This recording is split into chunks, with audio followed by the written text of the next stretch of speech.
Welcome back to the Extra Buttery Podcast. This time on the show, we're joined by a friend of the show, freelance writer here in Toronto, and Beyonce enthusiast. I've been contractually obliged to say that.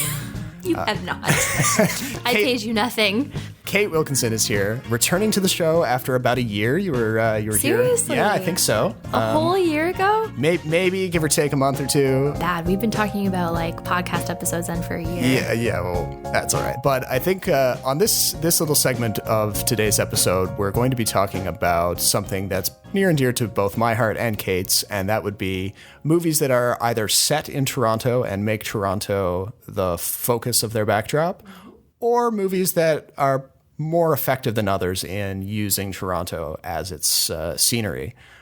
So I think the one that kind of inspired this was Scott Pilgrim versus the World. Yes. That guy on bass? Oh, yeah? That's Todd. I know! Oh, yeah? You know? Oh, yeah! Oh, no. So maybe kick things off for me, and have you seen it recently? I did recently watch it because I moved into a new apartment in February. Cool. And I had no internet for like 3 weeks. So I did what you can only do when you have no internet. I actually started watching DVDs. Yeah. For like 2 or 3 weeks. And that's happened to not me, really yeah. a thing I do anymore. And one of my DVDs, because I feel like everyone's DVD collection is like what they loved 8 years ago. Yep. It's like this time capsule before we all started watching streaming. Or maybe it's only 5 years ago and it just feels like time is speeding up or something. I don't know. But yeah, one of mine is Scott Pilgrim versus the World. So I recently rewatched it. Was already like in love with it. And I think it held up. I think it's still really good. But what I didn't realize, and what I told you, I don't know, like a month or two ago, was now that I'm on Letterboxd, love Letterboxd, and Yes, I want a convert. yeah, you got me. Yeah. I'm like obsessed now. I love it. And also Rotten Tomatoes, I'm now like obsessed with going on and being like, okay, does my taste match up with the internet's? Often no. Which happened with King Arthur, Legend of the Sword. Oh, yeah. Sword, that's not a word. Sword. Yeah. So wait. Thoroughly enjoyed it. Okay. Internet told me you should be ashamed of yourself. Anyway, so I was on the internet looking at Scott Pilgrim once I got the internet. Right. Or maybe I went on my phone. And I was looking at the movies of Edgar Wright in general because I watched Baby Driver before the Oscars came out. I was trying to get through the Oscar movies, but really it was just an exercise in me picking things that I was like, I feel like I want to watch this anyway. Yeah. So I didn't get into any of like the difficult ones, except for Last Men in Aleppo. That was a really good one. Yeah. But anyway, did not realize that Scott Pilgrim versus the World was a giant flop. Yes. Because for me, it was a really big deal. And I Yeah. had such a good movie-going experience. I went with one of my best friends. We laughed our butts off the entire time. Loved it. I was still back home in London at the time, but I grew up like a couple hours away in London, Ontario. And I have always wanted to live in this city. And Scott Pilgrim versus the World was just like another reason. I was like, oh my God, like Metric lives there.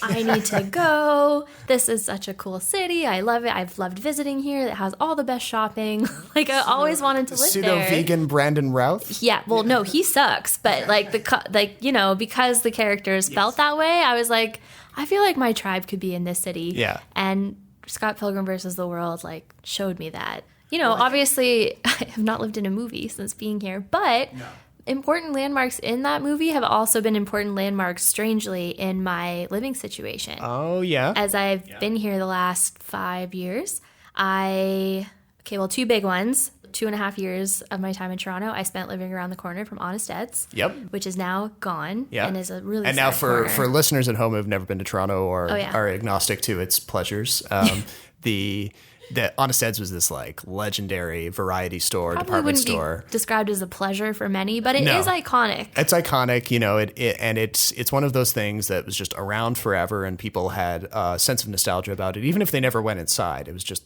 this brightly lit, like old school 1920s style marquee that...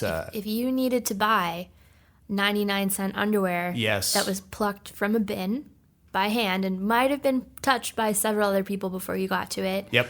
Or really strange smelling flip-flops because the rubber was probably sourced illegally somewhere, or like maybe not sourced illegally, but like definitely contributed to global warming.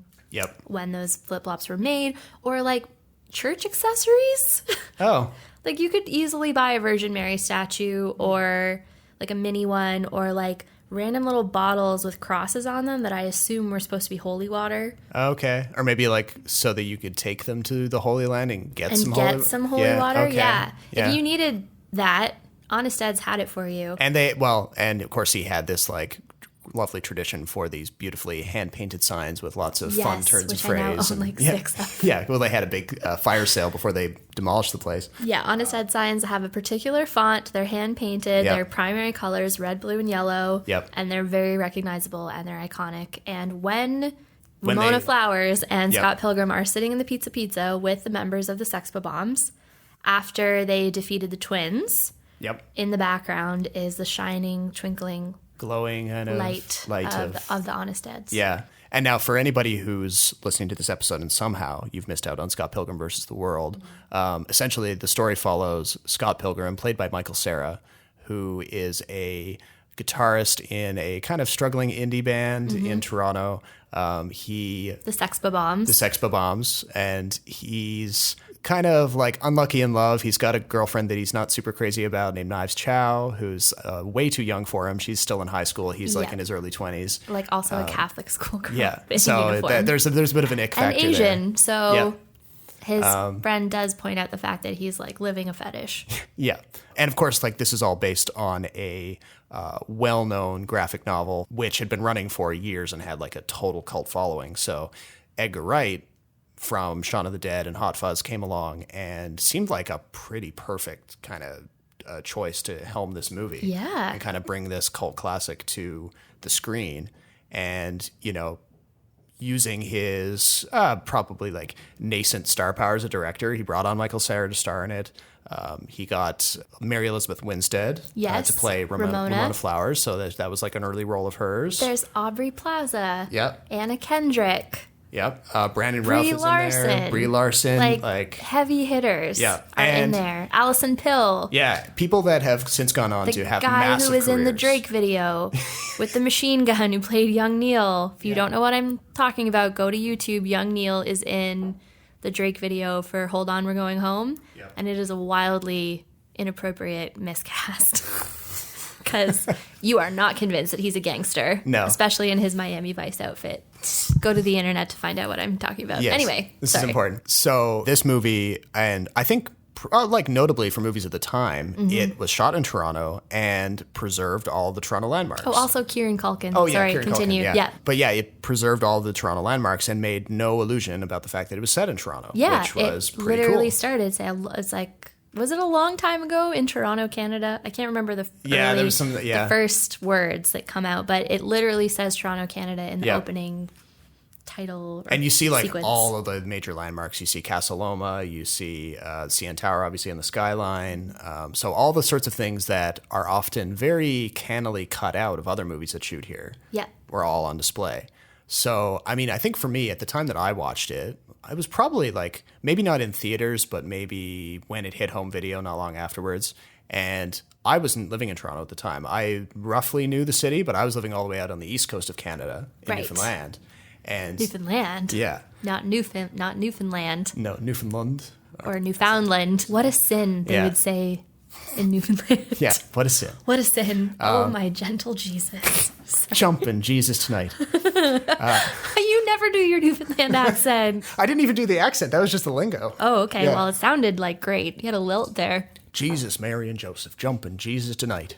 It kind of, and yeah, just a bit of a musicality to it. It doesn't take much. I had one friend, I shouldn't say Newfoundland friend, that sounds like a weird thing. I had a friend from Newfoundland in my history master's degree. Right. And she said her favorite phrase from her mom was, "Oh, my sacred-hearted Jesus." Oh, that's a good one. Yeah. Yeah. Really good one. Very, very Catholic. Yeah. The extra bit of like Catholic imagery in there. Yeah. I felt, anyway. So anyway, you were living in Newfoundland. Yeah, but I think the movie kind of had a similar effect on both of us then, because for someone who had like grown up in Ontario, but like had you been to Toronto a few times while you were growing up in London? Yeah. Yeah. I mean, and when I was a teenager / early 20s as well, Toronto started to become the place that my friends and I would like make excuses to go on trips here, or like try our best to find someone whose couch we could crash on so that we could come have New Year's here, because everything was so much better in Toronto. Like when I met people in university, or my friends met people in university who were going to be living in Toronto for the summer because they still live with their parents or whatever, we would take full advantage of those opportunities. Yeah. And come here as much as possible because it was just so much more fun than where I grew up. And so, like, you know, the fact that it puts Toronto on display is a pretty cool decision. It connected with people who both lived here, but also people who didn't live here. Mm-hmm. But somehow it still didn't find its audience, and it just didn't perform at the box office. Critics liked it a lot, but it would be really hard to figure this out like scientifically, but I wonder to what effect being set in Toronto had on its marketability in like the United States, which would have been its biggest market at the time. But why do we... that just bugs me. Like, you never need to know from a trailer where something is set. No. Unless it's, like, core to the story. I think it's the same bullshit of, like, women can't be, like, the lead role or the lead vehicle commercially, which is just... It's all just BS. Oh, yeah. Yeah. It's because you're not trying as hard. Or there's, like, you know, Hollywood is obviously a very conservative place, or it's very predicated on what's worked well in the past. Yeah. And obviously for like a Hollywood executive who really doesn't know a whole lot about the creative side of things, right, and how you can make any place or any lead actor work if you have a good approach creatively, they just look at it and they're like, oh, Toronto, nobody knows where Toronto is. Yeah. You know? Yeah. And it didn't, to me, it was like this sparkling, beautiful advertisement for a city I'd always wanted to live in. I just found it so inspiring. When I got to Toronto, I, would walk into like friends' apartments and their roommates would have Scott Pilgrim related prints on the wall. Yep. And I would just assume, I'm like, everybody loves Scott Pilgrim. Like, this is just so iconic, blah, blah, blah. Yeah. And then, in the past year, learned that no one else really watched it except for Canada or and certain pockets of kids. Like, the people who knew the comic too.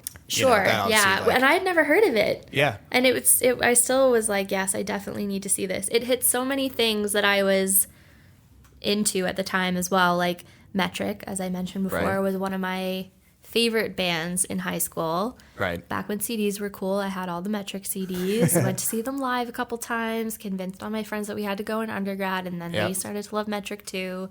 And so the connection here, if you haven't seen the movie, is the fact that Brie Larson performs a song called Black Sheep. Yes. By her band, The Clash at Demon Head, in the movie. But the version of that on the soundtrack is performed by Metric, led by Emily Haynes, who is a national musical treasure. Love her. And so skilled and talented at her music, blah, blah, blah. Anyway, so it had stuff like that. And it still, to this day, it ticks off so many things. There's a Lee's Palace scene, like the twins, the Battle of the Bands versus the twins, Sex Bob-ombs versus the... I love that sequence. So good. Such a good sequence. Honest Ed's, like we said, Anna Kendrick's character worked at Second Cup. With its old branding. Casa Loma, which I now live down the street from. I'm so excited about. The big Chris Evans. Oh, Chris Evans! Yeah, of course. Captain America was in Scott Pilgrim versus the World. Before he was Captain America. Way before he was Captain America. He died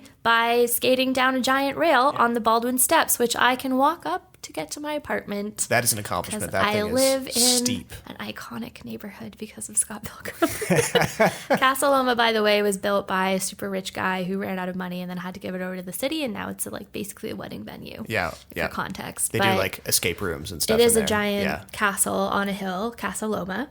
And it is the coolest thing, and it still does get used for movie sets. I'm trying to think. Oh, well, the fact that X number 4, played by Mae, what is her name? Mae Whitman? Mae Whitman, thank you. The fact that it happens in a laneway where there's clearly garages, that's a thing that I've only really seen in Toronto. The fact that there's a secret system of laneways that you can fit one car down in the main downtown metro area. But for the most part, what's along those laneways are garages for people's cars that are connected to the buildings that are on the proper street. We have all these little alleyways and laneways that are interconnected. And that's where a fight occurs, is in one of those laneways. Yeah, and for anyone who's been through the streets of Toronto, it'd be immediately recognizable. And it's kind of like compared to some of the more obvious call-outs, that's like a more subtle one. That, It is. I agree. Deep cut. As Yeah, it it is a deep cut. And the fact that it's winter. Yeah, not trying Scott to is wearing, sum things up a bit. Yeah, Scott is wearing his parka. There's no way that Ramona was comfortable just wearing her tights and a leather jacket when they were walking through the park. No. No way that was a thing. But anyway. But yeah, there's so many great aspects of Scott Pilgrim versus the World. And if you haven't seen it, I would highly recommend watching it and then coming to Toronto for a visit so you can see all the landmarks. Except for Honest Ed's, which isn't here anymore. Yeah, it's just a hole sold it to right a now. condo developer. Yeah. As is the case with most things in this city. Yeah. So maybe jumping over from that, I'll talk about a movie that it actually took me a long time to catch up with, but had been recommended to me a bunch of times. That would be Enemy by Denis Villeneuve. He looks exactly like you. What's happening? I really don't know what you're talking about. I think you know. And this is a movie starring Jake Gyllenhaal as a set of twins. Oh. And I have not seen this, just FYI. It's got like a body snatching or kind of a Dostoevsky. Do the twins know they're twins? Or does Not one at twin know first. that they have a twin? It's basically one of the Jake Gyllenhaals comes to discover Love that it. Yeah, one of the Gyllenhaals, not Maggie, but one of the Jakes. One of the Jakes is working as he's a bit of a sad sack. He's got like an okay life. He's living in kind of a crummy looking apartment in Toronto, but then comes to realize that he's got an identical double who's wandering the streets but having a way better life than he is. He's like a successful actor who rides a motorcycle and lives in a beautiful condo with a beautiful wife or partner. I can't remember what the relationship is. And so he's... Wait, successful what again is this guy's profession? I believe he's an actor. Okay, Yeah. And non-actor Jake hasn't noticed this guy on a billboard. I don't in a know. movie. It's not made entirely clear like how much of it is even real. Okay. So like there's a bit of an unreliable narrator kind of aspect. Like so it might be a Tyler Durden situation. It might be Tyler Durden. It might just be the original Jake Gyllenhaal that we notice. OG Jake. OG Jake may be totally crazy and he's just hallucinating the whole thing. And this is made like not obvious, but there are more and more hints as the movie continues that the reality that we're seeing is not 100% there. Okay. Culminating in this really iconic image of a giant spider, like twice as tall as the CN Tower, kind of slowly ambling its way through downtown Toronto. And the whole scene is kind of covered in this sort of yellow grime, like a smoggy kind of grime. It looks like a very like dystopian or post-apocalyptic version of Toronto with this giant spider, and it's not doing any damage. It's just like slowly walking. And the interesting thing is that it's actually like a CG version, like an animated version of a famous sculpture outside the National Gallery in Ottawa, Maman, which is like a massive metal spider, but like hundreds of times taller. Oh, because Mama isn't just your average spider. She's creepy. Yeah. She's got humongous legs. Yeah, and if it's you almost haven't seen identical. Maman, we're talking about the French spelling of mother. Yes. MAMAN.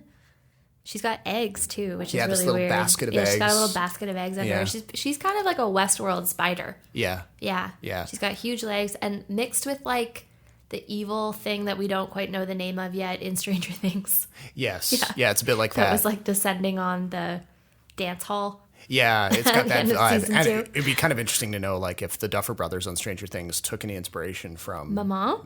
Well, maybe from Mama, or maybe from the sequence in Enemy. Was there also not a moving Mama somewhere? Didn't they do that? Like They did. For There was maybe a for the show- 150 celebrations? Yeah, there was a show that went Someone through made Ottawa. Okay. Yeah. Someone made a moving Mama. But I don't think it was directly referencing... terrifying. It wasn't Let's directly also- referencing Mama, though. Oh, but it was a more of giant like spider. Yeah, it was more like a tarantula kind of look, and it was fighting with a dragon in the Actually, streets of Ottawa. you know what that conjures is the thing that Kenneth Branagh, his like wheelchair morphs into from in Wild Wild West. West. When he's like, it's not just a wheelchair, and it like turns into a giant tarantula. It climbs up out of the Grand Canyon. Yeah, and he like chases. Oh, it's so funny. That was like one of my first experiences with a movie that's so bad it's good. That was one of my first experiences with, movies from your childhood don't always hold up. Yeah, very much so. Because I loved that song, Wild Wild West. Yeah. And I original, just like, thought it Will was Smith. great. Now I watch it back and I'm like, could we have been more sexist with Salma Hayek's character? Yeah, big time. Probably not. Continue on. I like these tangents; they're fun. Sorry. No. Kevin Kline is great in that movie, though. He's a lot of fun he's in that. hilarious. Yeah, he's really like just His not gadgets. caring about his career trajectory at all. No. So yeah, Enemy is, I mean, obviously, like if you're doing like a Toronto set movie marathon and you go from like Scott Pilgrim to Enemy, it'd be a bit of a downer because it's very creepy, very thriller-esque. Like What I was going to ask, I'm so sorry, so I Okay. don't want to lose the thought, is Okay. what are the major Toronto landmarks that we get to see besides the CN Tower? right. So CN like Tower, Toronto things. it's definitely not as like much of a laundry list as Scott Pilgrim. So you're not seeing quite as many immediately recognizable bits. But one key thing that arguably hasn't been in any Toronto set movies at all is the Marilyn Monroe Towers in Mississauga, which is a suburb of Toronto.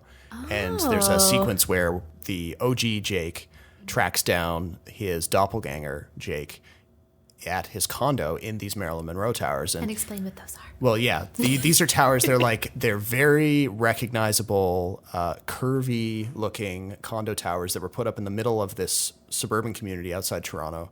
And for the longest time, they're probably the most recognizable part of that city, which is Yeah. a pretty drab kind of bedroom community. When you're thinking of Mississauga or downtown Mississauga, these are essentially the first things that come to mind. So the fact that the director, Denis Villeneuve, who of course has gone on to be massively successful with stuff like Sicario and Arrival. Great movie. Oh yeah. You want to talk about being stressed out? Oh, Watch Sicario. Like he is like a latter-day Hitchcock with his Holy use of shit, tension. that was a good movie. Yeah. Loved Emily Blunt in that one, by the way. And they're doing a sequel this summer, but not with Emily Blunt. It's going to be mano a mano, very macho version of Wait, Sicario. so is Benicio still in Yeah. it then? It's all about... What about Daniel Kaluuya? No. So Oh, it's- but they were the best part. See, this is what everyone's saying. Emily Blunt was so great in that movie, Yep. and she was a balance Yep. with. And when she figured out that everyone was fucking with her, Yep. and how angry That's she was. what that movie is about. That's what that movie is about. She is the moral balance for Benicio del Toro's character, who Exactly. is real fucked up. Yeah. Like So as now angry as you are. I'm anticipating a strong backlash for this sequel. It's called Yeah. Sicario 2: Day of the Soldado, which is Spanish for soldier, I think. And the tagline on all the posters reads, "This time there are no rules." There So- weren't any before. Yeah. You were manipulating everyone. So it just feels like a little bit like, not to read too far into it or to be too dramatic, but it's a little bit of a betrayal of like everything that people loved about the first one. It was such So, a good movie. maybe That's a it'll- real bummer. Yeah, maybe it'll prove us wrong. Who knows? But That's a real bummer. And it works because Emily Blunt's character is female. The major plot points of that movie make sense because Very she's much. a woman. But it's one of those movies that, even though that is 100% true about the movie, it doesn't beat you over the head about it or do it in a strident way. It's very much like Mad Max Fury Road in that it gives you a Yes. female protagonist who is strong because of her own merits and, you know, isn't afraid to show her getting knocked around or being the victim of certain scenes, but also doesn't fetishize it. Yeah. You know, so that it's really was Charlize's movie. yeah. Like yeah. when you think about the important and like the moral or emotional center, yeah. what does Max give us really besides a bunch of grunting and like He's kind of minimal line He's just the delivery? connective tissue from the earlier ones. Yeah, that's you know? really it. It really is about Imperator? Yeah, Imperator Furiosa. Yeah. It's really about Furiosa, especially when she goes back to discover that the green place is just dirt and dirt sand. and dunes. Yeah. So good. Anyway, sorry, continue. So obviously Denis Villeneuve, you know, he came out of making Enemy and setting it in Toronto and being like a very Canadian kind of call-out type movie. He made that the same year as he made Prisoners, also with Jake Gyllenhaal. So he had like this landmark year, 2 amazing movies in the space of 1 year. One of them more American focused, one of them more Canadian focused. But highly recommend Enemy if you can get it on Amazon or find it on a streaming service. Definitely an important one in the history of Toronto-focused cinema. Do you want to talk a little bit about Take This Waltz from 2011? Because it came out the year after, I think. No, oh, okay, we're all over the map anyway. Anyway. After Enemy, not a word. We've had a gin and tonic. I don't Yeah. know if you can tell. You can hear the clinking of the glasses in this. So. Yeah. Well, now my ice is melted because it's also the heat has arrived. Yes. Speaking of heat in Good Toronto, segue, good segue, because that is the main I mean, there's a lot of super cool things about the fact that Sarah Polley decided to definitively set that movie, Take This Waltz, by the way, with Seth Rogen and Michelle Williams, which the center of it, I don't need to do the whole plot, but the central thing is the contemplation of an affair, an extramarital affair. Hi, we're making 2 stops. 62 McLaughlin Crescent. Really? And, yeah, why? Where do you live? Pretty close, actually. Oh. I'll walk from your place. Slow it down. We've almost reached. I'm married. Oh, that's too bad. And I won't give away, like, what goes down. But Seth Rogen and Michelle Williams are married, and Michelle Williams is like, do I want to cheat on this husband of mine? Basically, what's super cool about it is that it's not Toronto in the winter, it's Toronto in the summer, which people who don't live in Toronto might be shocked to hear that we're people who own parkas and bikinis. Yes. And we need both of them at different times of the year Sometimes, in the same city. In the space of a week. Sometimes, yeah. Sometimes you could go from, 2-degree weather to, the beach is open. Yep. Off we go. Yep. The lake is terrifyingly cold because the ice just left, but let's go swimming anyway. Yeah. Because it's 40 and this doesn't happen too long. So yeah, 40 degrees Celsius for those who are listening who aren't from Canada. But anyway, Take This Waltz is super cool because it's very clearly set in Toronto in terms of its neighborhood feel. Mm-hmm. They have what I can only describe as a super Toronto home, single detached. Sort of in Little Portugal or something like that? Yeah, like old Toronto neighborhood. Those houses are now worth like $4 or $5 million. It's Easily, like a completely gentrified area. Yeah. But to be honest, like, yes, they're $4 and $5 million, but most of them are multi-dweller.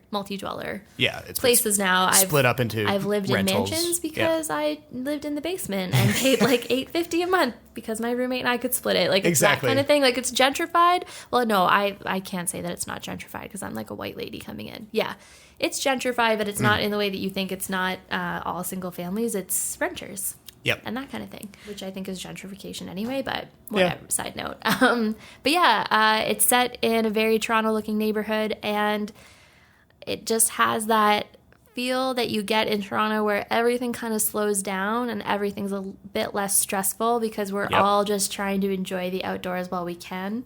Yep. And we're not stuck inside. And I don't know, I think that she communicated really well how you can almost get detached from reality. Yeah. In Toronto in the summer. Like, this is a city where you could have a summer fling and it would feel like a different lifetime by the time September arrives. Because when the weather changes, all of a sudden you get this like renewed sense of, productivity and like vacation time is over. And we really are a city that experiences 4 different seasons, and new seasons bring new things with them. And with the new season and Take This Waltz brings this opportunity that Michelle Williams can or cannot take to cheat on her husband. And I feel like weather is a big part of it, which is really interesting. And, even them just like, I think are they riding in the back of a tuk-tuk? I can't remember how she meets the guy outside of, but there's, her bangs are sticking to her forehead as they're making their way through the city. And that's such a Toronto in the summer situation. You're just like a sweaty mess, but no one cares. Everything just kind of slows down and it feels like a different place. And that's a super cool thing about Take This Waltz. Yeah. Sarah Polley is the best, by the way. Did you know she was involved in... Or wait, was she? Yeah, she was involved in Alias Grace. Oh, yeah, because... The miniseries, which is... Does she have like incredible. A micro cameo kind of thing in it? Or is she more in the behind the scenes type of thing? I think she's behind the scenes. I think she wrote it into a 6-part series, and it is incredible. Yeah. It's really incredible. Especially the lead actress, her name is Sarah Gadon. Yep. And I thought she was Irish because of her incredible accent. Yeah. She's really, really good. That whole series was incredible. Yeah. Zachary Levi was in it. Yep. He's probably arguably the guy with the most star power, but he's apparently, my sister was watching it mostly for Zachary Levi and was disappointed to find that he's not in it as much as she hoped. But, it's nice that a guy with that level of star power is content to just kind of pull back a little bit and just be more of a background player and take, let the story kind of play out with a female lead. Yes. So, fun fact. My bestie in high school is the sister of the woman who plays Mary, Who does she say she's possessed by? I can't remember. Oh, I haven't seen the show yet, so I don't know. Oh, what? How are we? Okay, anyway. how do you know so much? Oh, you just read I have a lot to know. online. I have to know. You have everything. to know everything. Yes. Anyway, the woman who dies because of an abortion in the TV show, young actress, Canadian, named Rebecca Lydiard. She's brilliant. Go look her up. Cool. She's super cool. Yeah. And actually, I like that we got into ALIAS Grace because it's nice to kind of get a bit of a TV kind of thing, which I guess you could say Orphan Black is sort of a piece with that, because even though Orphan Black, arguably it makes certain key changes to the Toronto landscape in the way it's shot. You know, it's rare to see the CN Tower, for example, and they changed the color of the commuter rail trains to like a blue or something. So they're trying to be a little bit nondescript with the way they set dress Toronto. But it is Toronto? Yeah. Interesting. Why not just keep the GO train? Green, blue? I don't know. Yeah, it's just little changes here and there, but it's obvious that it's set in Toronto, and they're not trying to overtly say, oh, this is New York or this is Washington or this is Chicago, which is typically, you know, My Big Fat Greek Wedding, for example, was shot entirely in Toronto with a I think a fairly Canadian crew. Yeah, and set in Chicago though, but set in Chicago, yeah. And they essentially dressed up a lot of places to look like Chicago. That bridge where I think he proposes to her. Yeah, there's an important scene there of some kind. That bridge, what's it called again? It has a special name, and I can't down remember on the it. lakefront or lakeshore. Yeah, down on the lakeshore. Anyway, you can't miss it when you drive in on the 401 or take the train in from the west into Toronto. If you're coming into Toronto westward, you will see that bridge, and that's where they decide to get married. Yeah. Another TV show that is unabashedly has some settings in Toronto is, of course, The Handmaid's Tale. Yep. Because that's where the so I haven't started the second season, but I'm interested to see where they go with Toronto, because right now it's like the savior area. It's like the North Star basically is Toronto. If you can get into Canada, you're safe from Gilead. This evil regime. And what's really interesting, I think it'll be interesting too, because it is also commentary on like refugee status and the nightmare that comes with entering a country without any of your physical documentation or things or money or network because of humanitarian crisis. So, yeah, that's going to be interesting to see what they do with Toronto in the second season. Yeah. It's already out. Have not started watching it. Need to do that. There's too many shows. There's so many things going on. Yeah, there's just too much stuff to beam into our eyeballs. Yes, exactly. But, yeah, so there you have it. Like, there's already, like, a solid handful of shows that, while they don't kind of come out and say that they're set in Toronto, they also don't try to hide it, which is nice. Yeah. Because I think that there's actually a great video essay out there, and I have to give a shout out to our co-host Jason's home city of Vancouver, because a YouTube channel that's since shut down, they're not making any new episodes, Every Frame a Painting, which I highly recommend, very literate film criticism, film analysis. They made a video called Vancouver Never Plays Itself. And it's kind of an endemic thing with movies shot in Vancouver, which for a long time is called Hollywood North because of the tax credits. And there's so many major Hollywood productions that would shoot in Vancouver, but it was never billed as Vancouver. None of those movies were set there. And arguably to an even greater extent than happens in Toronto, because Vancouver maybe, it doesn't have a really super big landmark like the CN Tower, so it's harder to immediately say that's Vancouver unless you live there or you know the city really well.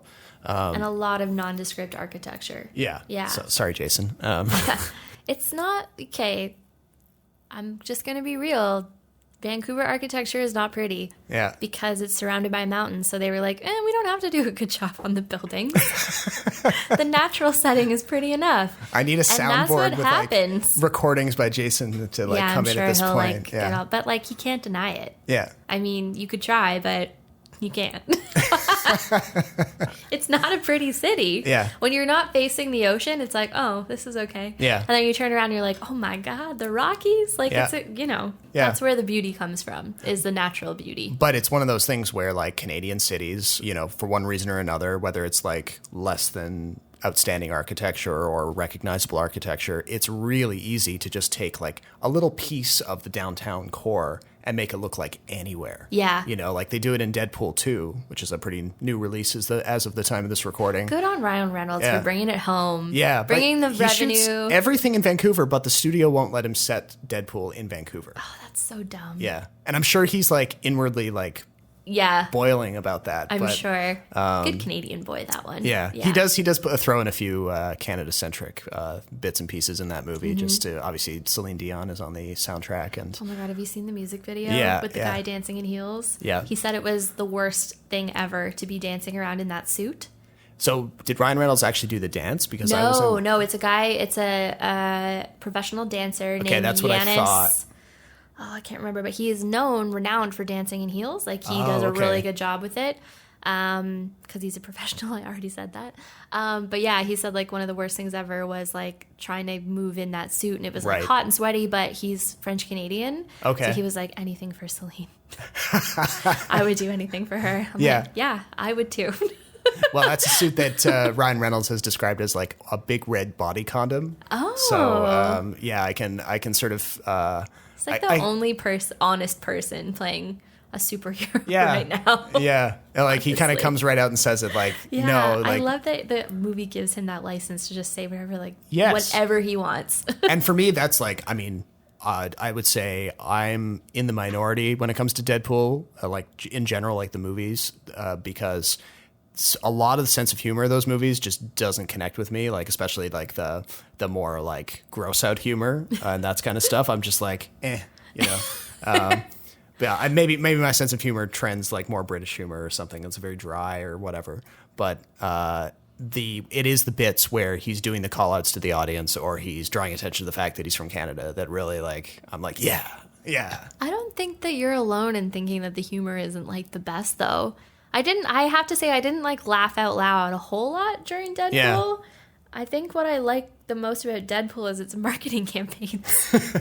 Because he just does like some of the most insane things. Like, I love or just like shit that you can't get away with any other kind of franchise. Like doing his own honest trailer. Yeah. Or popping up in like a Stephen Colbert and taking over his monologue. Taking over the birthday video, but from Hugh Jackman. Yes. Yeah.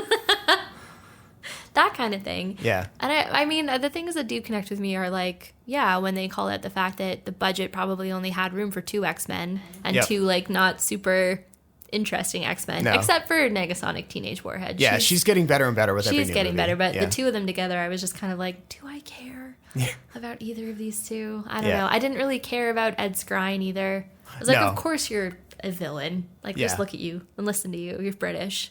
Don't they call that in the movie too?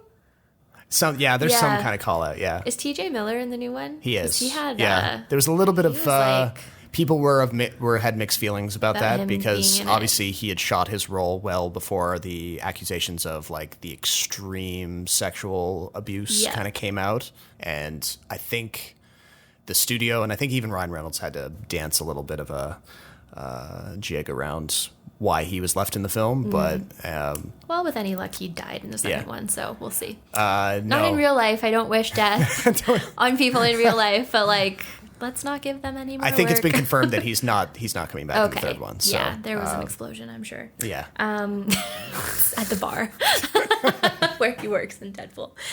Not in real life, but to my point about Vancouver being ugly, if we could just go back there, the cast of Riverdale.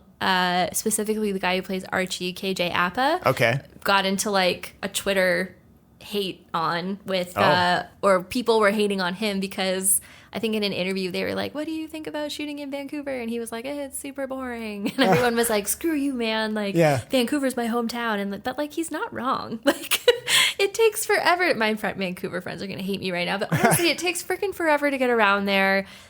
Especially when your bus, stuck on the bus and all that. It's super spread out. Everything closes down at 8. Like, it is a sleepy town. One of those towns. It's like, it's got the mountains, and I hiked once, but I'm not like, I much prefer Toronto.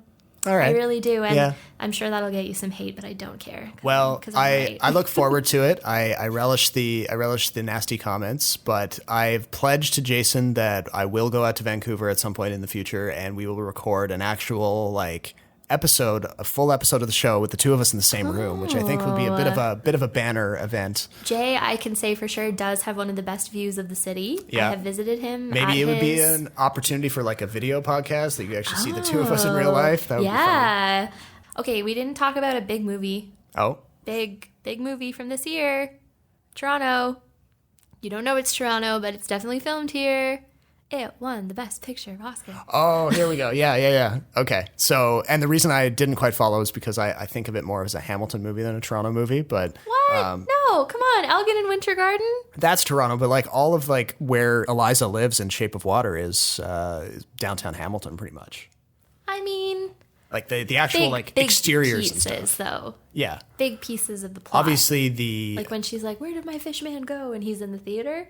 Yeah. Oh, yeah. That's probably the most instantly Toronto landmark. That and piece. technically, where she lives, even though, a lot of it was shot in Hamilton, where she lives is the exterior of Massey Hall. No, I thought that's in downtown Hamilton. I think. No. That piece. Google it. Really? Where she lives, her apartment. Remember, she runs out of her apartment because Yeah. she's like, "Where did Fishman go?" Yeah. Elgin and Winter Garden Theater is supposed to be the exterior of Massey Hall too. I'm almost positive.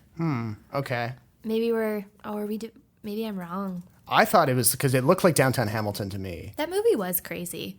I mean, we talked about it. We did an episode a few weeks ago about our best movies of the 21st century so far, and I listed Shape of Water in one of my I'm picks. assuming Jay hated it. No, he liked it a lot. Oh, okay, Yeah, that's different for him. It melted his cold heart. But He's going to be like, "Why did she spend the entire time just ragging on me? This is my podcast." And I'll be like, "Well, it's mine now." oh, okay, you're right. Yeah, that is Massey Hall. Oh, look at I didn't recognize it though because they actually added a marquee. has been schooled. Yes. I didn't recognize it because they built a marquee out over the sidewalk. So it doesn't look like the iconic red doors, the triple red doors of Massey Hall. But if you read the article, this are girl. right. But yeah, it's super cool that it was in the Elgin and Winter Garden Theater. Didn't you see something with Guillermo del Toro? Well, yeah, there? because the movie had premiered at, I think it was the Venice Film Festival a few weeks before TIFF. Okay. And so Did you catch it at TIFF? Yes. Oh, so nicely done. I can't say that I was one of the first people in the world to see it. That was all the lovely Venetians, but I love how that's the thing in people who follow films and go to festivals. It's like, well, I wasn't one of the first in the world, but it's like, okay, you still saw it 5 months before the wide release. Easily. But okay. Yeah. Because I saw it in September. It just didn't come wasn't out good enough. I didn't see it with the Venetians. I don't even know if you can get general tickets to the Venice Film Festival. It might be for critics and stars only. Oh, well, see, this is what makes you behind, isn't yeah. it? Just But it's what makes TIFF great, though. Yeah, because it's public. It's public. They sell tickets. They actually have the Q&As, obviously. TIFF is the best. Yeah, I have to buy my ticket package. So okay, the only reason, just sharing with listeners, the only reason that I make it to TIFF is because of Robert. He's basically my glorified babysitter for the entire festival because he puts together the entire schedule. I'm just like, these look great. Awesome. I'll see you there. I'm always late. He's always in the line before I am, waiting patiently. He brings a book. It's a requirement. I mean, he's there, and then I am only there because he's there. I only get good seats because Robert gets there early. Yep. Yeah. I feel very strongly about the whole experience. It's one of my favorite things about the city. But for Shape of Water, Guillermo brought the movie to TIFF, one of the first public screenings, and we did it at the very theater that features so prominently in the movie. Mm-hmm. So there's this, you really can't ask for a more immersive movie experience when you're literally sitting in the theater where an important scene is being set, and you're in the movie in this very bizarre way. And I've never had an experience like that before in any movie I've ever seen. So very special little treat of seeing it at TIFF. And it's a special thing to go into that theater in general. Yeah, it's nice to see that. I don't know what the ownership is like for the Winter Garden and the Elgin theaters, but it's nice that they put a priority on preserving the old school movie palace experience and preserving these the lovely kind of cornices and like architectural details and the paintings, you know. Isn't the ceilings painted too, right? With yeah, like motifs it's got, and... it depends on which venue you're in, but like the Winter Garden has all of these like artificial forest canopy leaves dangling from the ceiling. Oh, right. Whereas the Elgin has more of like a gold situation. Golden red, like pretty, like. And it's properly preserved too because it doesn't smell like so many old buildings. Remember that movie palace in Ottawa that everyone made such a big deal out of? It was cool, but it stunk. There was the byword. Oh no, it wasn't. Was it the byword? Peter would know this. He'll be yelling if he's listening to this right now. He'll be like, "It was this." There were two. There was the one that was close to the campus where we went. Yes. That was a little bit newer. It didn't have quite the same like movie like palace. It was the Byward Cinema. Yeah, but there's one downtown by the Byward Market that had a more movie palace kind of experience. So I think maybe just to close things out, I'm gonna touch on a movie that's not yet out, but that I am terrified about. Oh, you're terrified of it and it's not out yet. Terrified or like I'm anticipating hating it. Oh. You're like... and to understand you're getting ready for the negative energy that is about to pour out of you. Big time. And I can't say it's entirely the movie's fault because unfortunately it stars Hayden Christensen, who is my bête noire at the movies. What? Yeah. Tell me more. I do not like him. Obviously, people were not huge fans of Anakin. Yep. In the later movies, but it wasn't his fault. George Lucas wrote those. I don't fault him for Star Wars. You know okay. You know he. Is he still with Rachel Bilson? No, they broke up in September. I discovered this today. They were together for so long. They had a child and everything. They had a baby? Yeah, they had a daughter. This is what Wikipedia tells me. That's a bummer. But go on. You hate his career. Continue. He's just not good.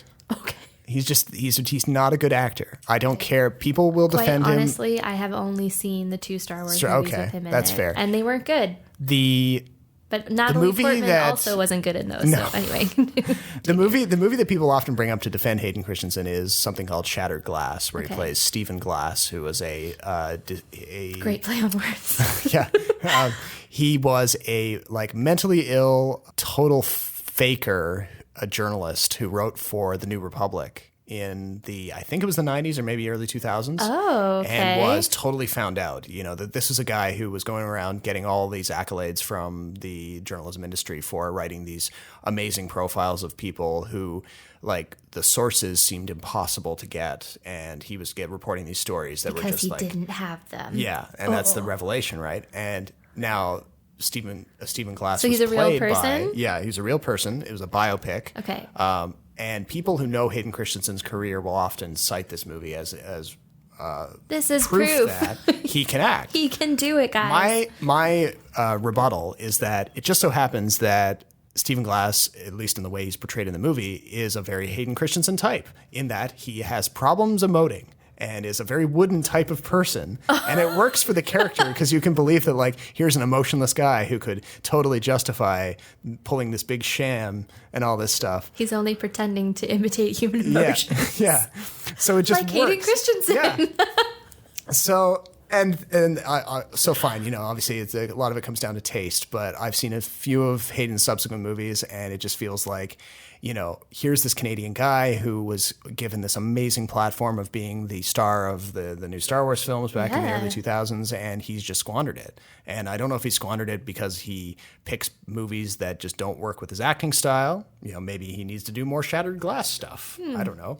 More sociopaths. Yeah, because he really hasn't, other than... It's too bad they already made a Jeffrey Dahmer movie this year, so... But he tends to play, sympathetic characters who just, don't get human emotion, and it just doesn't work. He did this movie with Adrian Brody called American Heist, which I saw at TIFF, and it just infuriated me. I could literally see people face-palming in the theater of the silhouettes of people in front of me, illuminated by the light from the screen, just these like black subjects in front of him in the foreground going like silhouetted face palms. Face palms. People were just like they were like, hurting. What year did that come out? Because that's like 2007 dream casting. 2014. This is this movie. Oh, okay. And it was part of an initiative that he. Wait a second. Did you say Adrian Brody? Yeah. I totally went to Adam Brody because I just started rewatching The OC. Okay. That's why I said 2007, 2008 dream casting because. Right. They were both really big around the same time. Yeah, actually, you could be forgiven for getting them mixed up. Oh, okay. Not to be confused with the Oscar-winning star of The Pianist, but Adrian Brody. Adrian Brody's career has also been on a pew. Really? Yeah, he's done a lot of bad stuff. Except for that. Wes Anderson loves him. Yeah. Maybe it's because he wears awkward neck scarves. Yeah. Do you see those photos of him when he does that? Yeah. Yeah, it's like not a good look. Unless you own a yacht, I wouldn't. The whole world is not your yacht, Adrian. Yeah. Stop wearing your stupid. What are those called? Ascots? Yeah. Yeah. I was going to say a cravat. What's a cravat? You know this stuff. I don't know. Yeah, you know fashion, men's fashion. I know. A dragoon? No, I'm kidding. Acceptable men's fashion, not like foolish men's fashion. I draw the line at an ascot. Bam. So yeah. Anyway, he did this movie, and it's just awful. And then he tried to make more of these kind of low budget movies with his Armenian partners. This Hayden Christensen decided he was a movie producer all of a sudden. He was pairing with these Russo-Armenian guys. And were they known for something? No, they just came out of nowhere. The money was, I guess, coming from illicit means. I don't know. Oh my God. I have no idea. Tommy Wiseau's? Were they a pair of Tommy Wiseau's? They kind of strike me as that. They're more competent behind the camera than Tommy Wiseau. Oh, okay. But still like not very Eastern good. European, strange financial sources. Yeah, making movies for way less money than their ambitions. This movie comes out 2014. He's made a few. He made like this really cloying Christian movie called 90 Minutes in Heaven with. Not interested. I can already tell from the title. I could barely watch the trailer. 90 Minutes in Heaven. That just sounds like an extended version of that game that you would be forced to play in elementary school, 7 Minutes in Heaven. Yeah. Except now we do it for 90. Yeah. It's like, it's epic. Like, no thanks. He did a direct-to-video thing with Bruce Willis, another guy who has no compunctions about his career. Bruce Willis and Hayden Christensen did a direct-to-video movie together. Yeah, called First Kill. Oh, yeah, it's on Netflix. I can assume you can watch it was right now. An action movie with Bruce Willis. You know what's terrible, by the way? Sorry, I tried to watch The Nice Guys with what's his face, Ryan Gosling, and what's his face, only a beautiful man, Ryan Gosling, Russell Crowe. Awful. Couldn't get through the first 20 minutes. Shame on you. No, it was terrible. Great movie. No, I love that movie. I've only seen 20 minutes of it, and I can tell you it was boring as shit. Oh man, you didn't get to the part where the protesters are having like a die-in on the steps of the local I don't know, it was like the city hall or something. A die-in? Yeah. Like dying? Or just pretending to? Pretending to. Okay. Yeah. Like, a sit-in or a love-in, but it's like those are literal. Yeah. When you do a sit-in, you are literally sitting. You can't literally die and still be protesting. You're dead. But it's a satire, right? So. Okay. Yeah. It's like a misnomer in my opinion, but just another reason to not watch that movie. Don't listen to her. It's awesome. To me. Jason backs me up on arbiter this. of taste. All right. Well, what does he know? I'm kidding, Jay. I'm kidding. I just can't stop taking shots at you because you're not here to defend yourself. Yeah.